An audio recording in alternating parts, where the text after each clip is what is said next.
If you have a low GPA, watch this video from the start till the end because this is an amazing scholarship for people who have low GPAs. This is your chance to get a fully funded scholarship despite the fact that you have a low GPA. And I'm so excited to share this with you all because low GPA people get a lot of flack from me too, because I always say if you want to get a scholarship, you need to get a high GPA. But the video that I'm about to discuss with you all is a video that tells you about how you can study abroad for free despite having a low GPA. So let me tell you all about some statistics about the scholarship. Number one, it is about 200 to 300 slots. I don't want to hear no complaints about Dr. Sylvie. I could not find a scholarship because I had a low GPA. This is 200 to 300 slots. I don't want to hear no excuses. This is actually spread across 225 plus universities.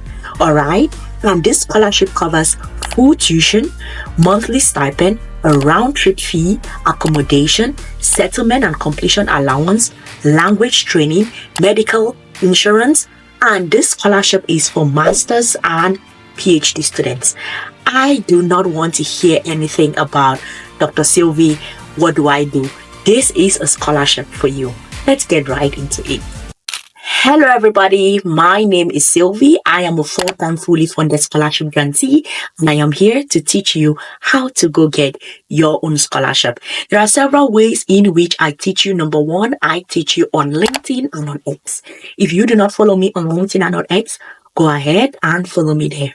The second way that I teach you is here on YouTube. So if you've not subscribed to this channel, subscribe and turn the notifications on because each time I release a new video, trust me, you are going to be learning something new, just like you are going to be learning in today's video. And also, the third way through which I teach is through bootcamps. I have 3 sets of bootcamps. The first one is for students who are brand new to the world of scholarships. You want to study abroad, you want to study abroad for free, but you have not yet figured out how do I go through the process, how do I apply? You're curious, but you've not yet done your first application. Sign up for the Scholarship Starter Bootcamp because in that bootcamp, I'm going to be holding your hand and teaching you how to apply for competitive scholarships, how to submit a competitive application such that you do not get caught up in the rejection.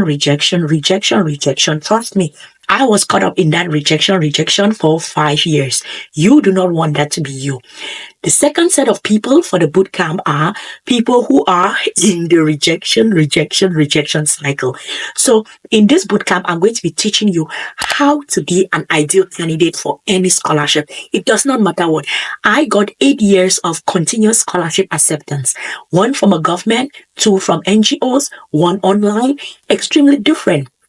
But I had mastered a skill, and that is how do you become an ideal candidate for any scholarship. So if you have gotten rejection letters, sign up for this bootcamp. We are practically going to change those rejection letters to acceptance letters. The third bootcamp is for those that are applying for MEXT 2026. Yay! Listen. MEXT was the first scholarship that gave me a chance to study abroad for free, fully funded. And throughout the years, I've taught so many people how to apply for MEXT. I have guided so many people one-on-one to get MEXT. They are practically moving everywhere in Japan now because I taught them how to get MEXT. So if you are applying for MEXT 2026, sign up for that bootcamp and I am going to teach you. And then the other thing that I provide is a scholarship database. The reason why I provide a database is because I know that students are searching for scholarships all the time. I was searching for scholarships all the time.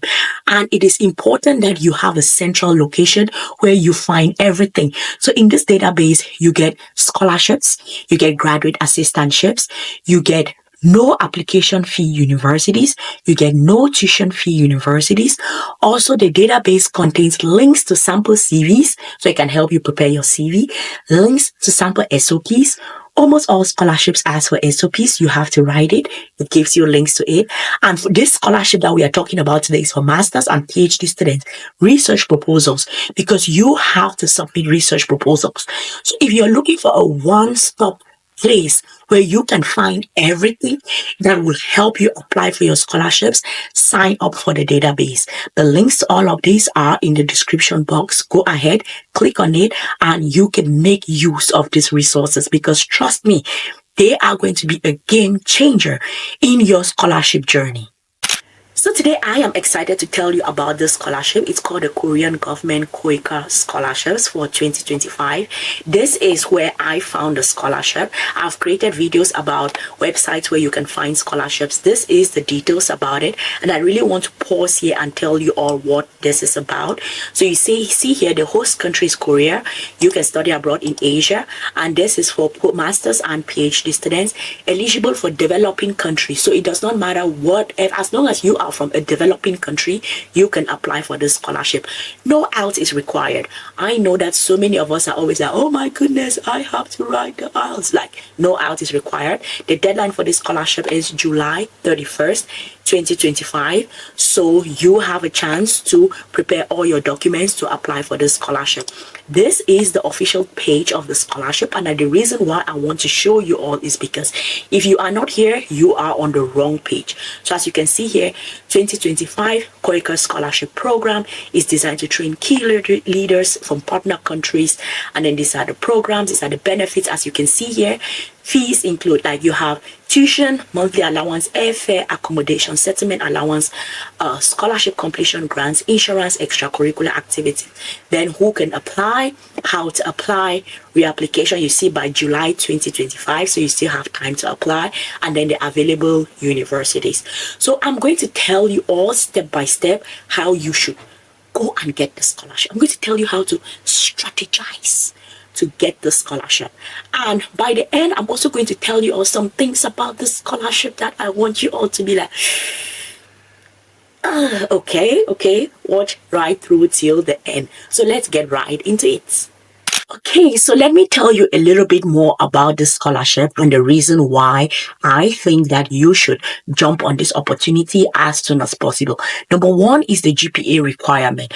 So most times when you think about scholarships, for example, the MEXT scholarship, the DAAD scholarship, it is extremely academic focused and GPA focused. But that is actually not the case with this scholarship. This is a scholarship that prioritizes people who have years of working experience. So if you have a strong years, even if your GPA is low, if you have strong working experience and you've worked in something that is related to, let's say, development or the public sector, you have a shot at getting this scholarship. If you're able to prepare a good motivation letter, you have a shot at getting the scholarship. If you're able to get solid recommendation letters, you have a shot at getting the scholarship. And if you can show evidence of, like, leadership, impact, and things that you have been doing, you have a chance of getting the scholarship. And because of that, I feel that the gate of entry is extremely wide, so everyone can get a shot at getting this particular scholarship. So let's talk about the major, like, the fields of study that this scholarship supports.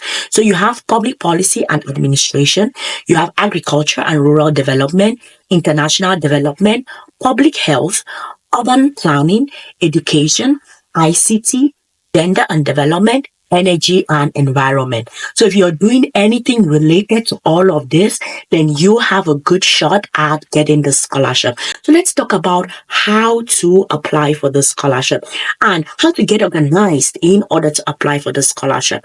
So in order to apply for it, there are steps that you have to go.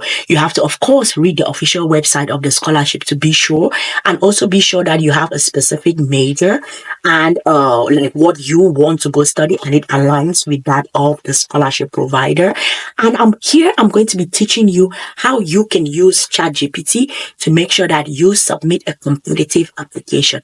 I'm not telling you that, oh, you should take a shortcut, or that you should sort of cheat the system or copy. Like, if you go ahead and just copy answers that ChatGPT gives you and put in your application, trust me, you are going to be rejected.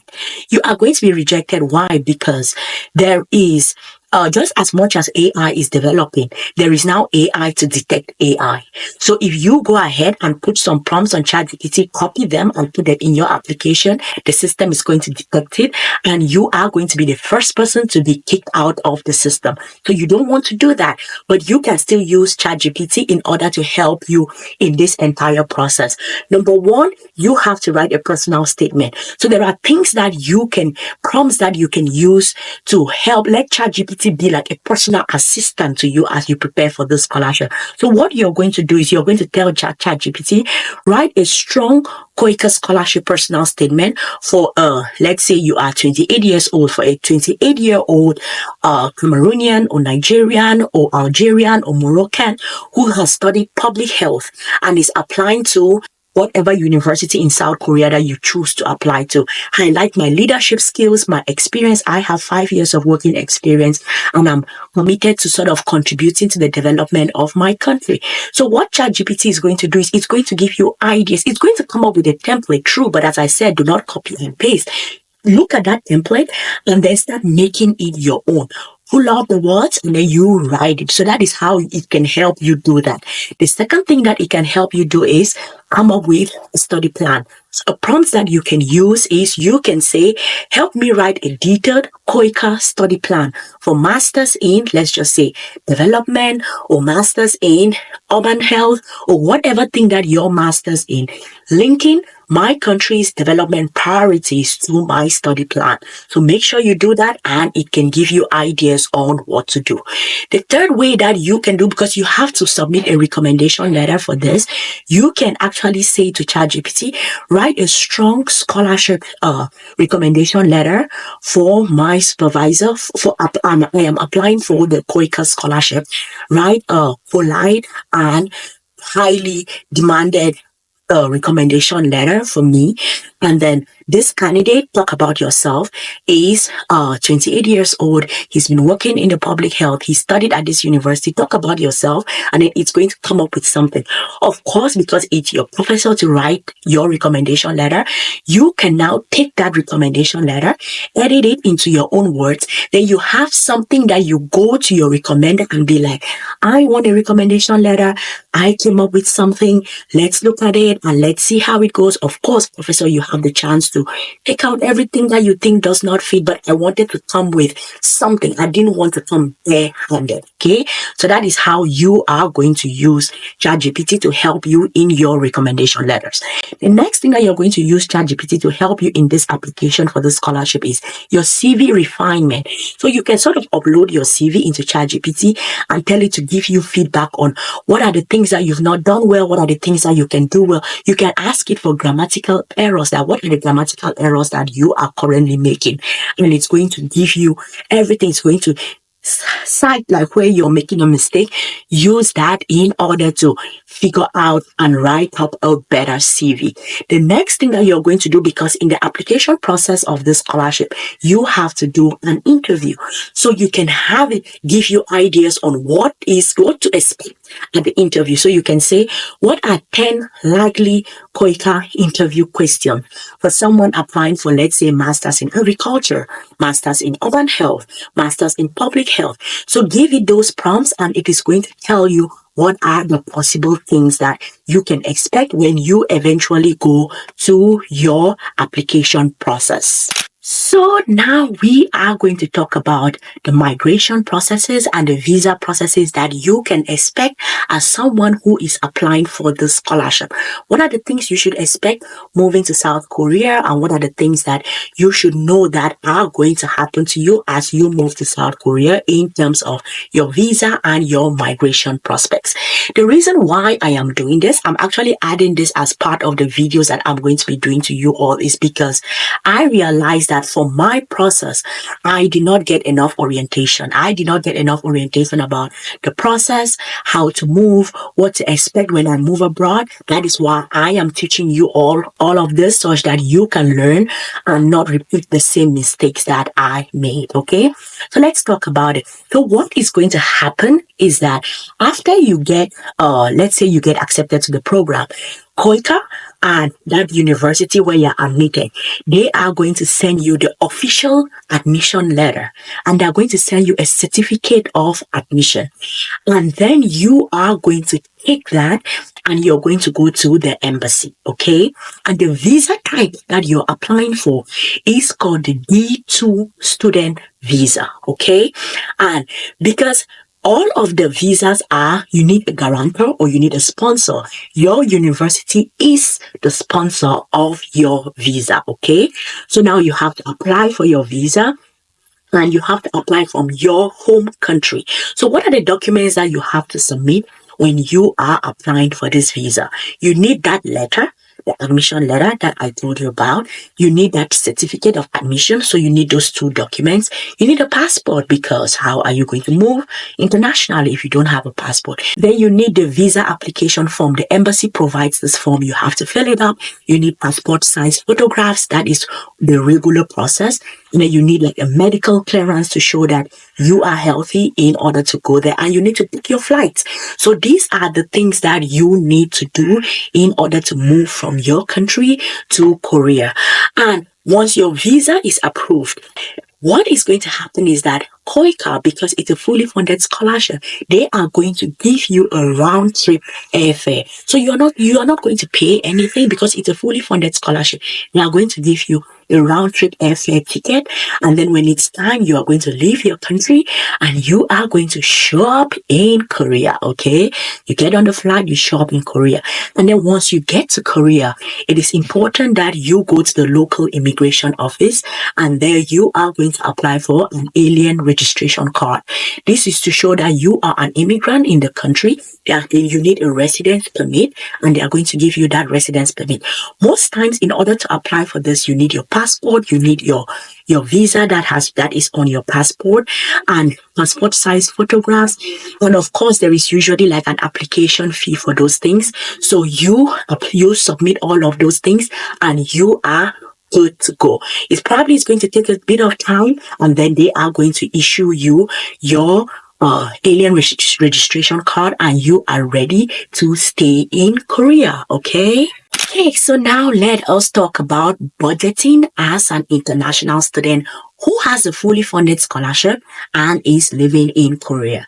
So because you already have a fully funded scholarship, in terms of finances, you are not going to be struggling. But what you can do is you can manage your money well. And the reason why I really, really want to tell you all about smart budgeting on this particular scholarship is because you're not allowed to work. You're not allowed to do a part-time job because you have the scholarship. And I remember reading about it and I'm like, oh my goodness, you're not allowed to work. Most, like with the MEXT scholarship, right? Although you get a fully funded scholarship, they allow you to work. Like you're allowed to work regularly 20 hours during a study period, like during school time, and during the holidays, 40 hours you are allowed to work.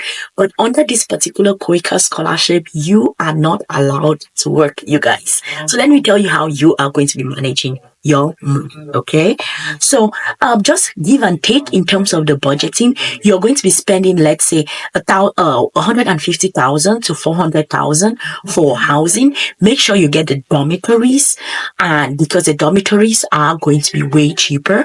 Food, you're going to spend like 200,000. We're talking Korean currency here, okay? So, but the thing is, try to cook. Do not avoid as much as possible eating outdoors, because eating outdoors is expensive.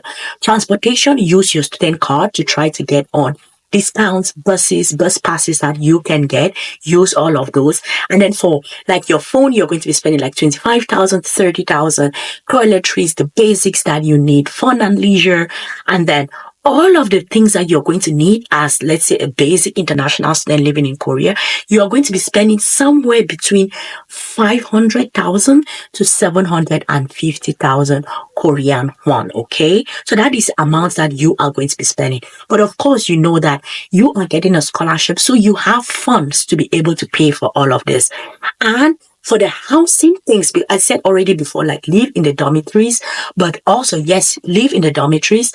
And if you're going to go off campus, if you want to, because most times the dormitories are on campus, right? If you're going to be staying off campus, try to share with other students, like live in a shared apartment where you all get to split the rent, and that is going to help you in terms of like to be able to afford for make it cheaper. Put it that way. Just make your stay cheaper. And then, of course, as I said, for food, try your best to eat at home. Cook because it's extremely important. Transportation, use your card, your student card to get discounts. Health and medical, KOICA gives you health insurance, so you really do not have to worry about that. And then it's just now like the basic things. Save up your money, you guys. Save up your money. And I'm going to tell you one of the things. The reason why I'm saying that is because of what I want to tell you all about the scholarship, that I was just like, so. Number one, as I said already, this is one of those scholarships that you are not allowed to work on the scholarship. The second thing about this scholarship that I think sucks is that when you're done with the program, you must return home. I did a video recently. I don't know if you all watched it, or I don't know if it's out yet. I'm not sure what the process is releasing these videos. My job is just to do the videos. Is that this, or unlike other scholarships that give you, let's say, 18 months to job hunt, get a job, live in the country, you get a chance to, practically a pathway to permanent residence and probably a pathway to citizenship in that country. With this particular scholarship, you have to return home. And the reason why you have to return home is because the goal of the scholarship provider is they want you to come study in Korea and go help solve the problems that are going on in your country. That's why it's actually called, like, it's like an official development aid kind of a scholarship. So the goal is we train you and then you go put into practice the things that we have trained you. And that is also the reason why they do not mind people with low GPAs, as long as you have work experience and you're committed to returning to your country. They do not mind. Can you extend your visa? No, you cannot. Can you even switch from, let's say, a student visa to a working visa while in Korea? No, you cannot. You have to return to your country at the end of this scholarship. When I did this video, I showed you all where I found the video, right? The website where I found the video. So watch this video here where I show you different websites where you can find scholarships. You can keep checking them, or you can sign up for my database. Any of those work. You can use that website, or you can sign up for my database. What you are sure of is that you are going to be informed about brand new scholarships. But the difference is that my database has CV samples, SOP samples, research proposal samples. It has graduate assistantships, no application fee of universities, no tuition fee of. So it has a little bit more. But watch this video here in order to discover websites where you can search for more scholarships. Thank you all so much for watching. I hope that this was helpful. If this was helpful, do it to give this video a like and subscribe to this channel. I am going to see you all in the next one. Bye.